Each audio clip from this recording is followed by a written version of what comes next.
আল্লাহ তাআলা কিয়ামতের দিন সাইয়েদনা নূহ আলাইহিস সালামকে বলবেন, নূহ তুমি কি দাওয়াত পৌঁছিয়েছো তোমার উম্মতের কাছে? নূহ আলাইহিস সালাম বলবেন, হ্যাঁ আমি পৌঁছিয়েছি। এবার নূহের উম্মতকে আল্লাহ জিজ্ঞেস করবেন, এ নূহের উম্মতেরা, তোমাদের নবী নূহ কি দাওয়াত পৌঁছিয়েছে?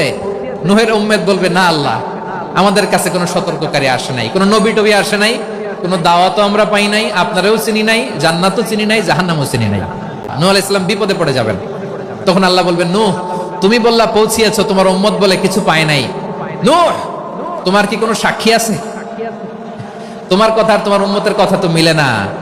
তুমি বললা তুমি আমার নির্দেশনা দাওয়াত পৌঁছে দিয়েছো, কিন্তু তোমার উম্মত বলে পায় নাই। নূহ তোমার পক্ষে কোনো সাক্ষী আছে? নূহ আলাইহিস সালাম বলবেন, আছে। কে?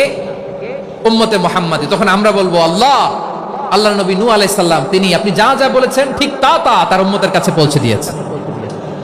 এবার নূহের উম্মতের সাথে আমাদের ঝগড়া লাগবে। তারা বলবে, তোমরা আসছো আমাদের হাজার হাজার বছর পরে, তোমরা কি করে জানলা? তোমাদের সাক্ষী ধর্তব্য হবে না। আমরা তখন বলবো, আমাদের কোরআনে তোমাদের নবীর নামে আল্লাহ তাআলা একটা সূরা নাজিল করেছেন, সূরাতে নূহ। আওয়াজ করে পড়েন আল্লাহু আকবার।